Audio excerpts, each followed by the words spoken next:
నెల 7వ రోజు ఒక గొప్ప పండగ జరగబోతుంది. దేశంలో పెళ్లి కాని అమ్మాయిలందరూ ఎరుపు రంగు డ్రెస్ వేసుకొని మంచి భర్త దొరకాలని కోరుకుంటారు. క్లారా, ఈ రోజు నువ్వు ఖచ్చితంగా దేవుణ్ణి వేడుకోవాలి.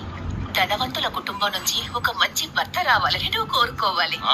నా కూతురికి ఏ లోటు ఉండదు.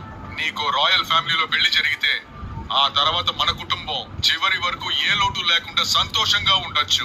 అమ్మా నాన్న, మీరెందుకు బాధపడకండి. మీ అమ్మాయిని నేను అందగతినే కదా. డ్రాగన్ లార్డ్ మనకి సాయం చేస్తారు. నాకు మంచి భర్తని వెతికిస్తారు. కానీ ఇక్కడ కొంతమంది మంచి తలరాతలతో పుట్టరు. భిక్షగాడు కూడా నేను మొహం చూడడం. నాన్న, ఈ రోజు ఊళ్ళో ఉన్న పెళ్లి కాని ఆడపిల్లలందరూ ఎర్ర దుస్తులు వేసుకుని డ్రాగన్ లార్డ్ కి వేడుకుంటారు. నేను వెళ్ళనా? ఇలా చూడక్క, ఎంత ఎత్తుకెగినా గాలిపటం పక్షపదం. నీ స్థాయి ఏంటో తెలుసుకుని నువ్వు ఆశపడాలి. నువ్వు పుట్టిన వెంటనే మీ అమ్మగారు చనిపోయారు. ఇదే నీ అదృష్టం.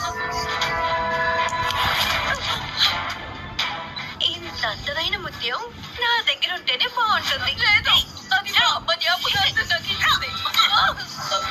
మామూలు ముఖ్యంగా వదిలేసి క్లారాకు నచ్చితే అది సొంతం కావాల్సిందే. క్లారా, మనం త్వరగా బయలుదేరదాం పదా. మంచి సమయం వెళ్ళిపోతుంది. వీళ్ళతో మాట్లాడి మన సమయం వృధా చేసుకోకూడదు. వెళ్దామమ్మా. పదండి వెళ్దాం.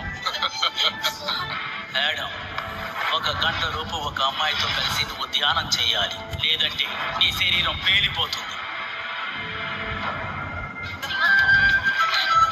క్లారా, మర్యాదగా చెప్తున్నారు. నా ముత్యాన్ని నాకు ఇచ్చేయి.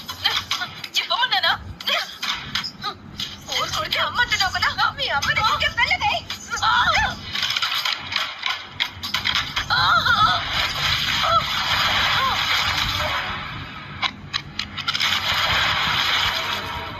ఒకవేళ నేనిప్పుడు చనిపోతాను.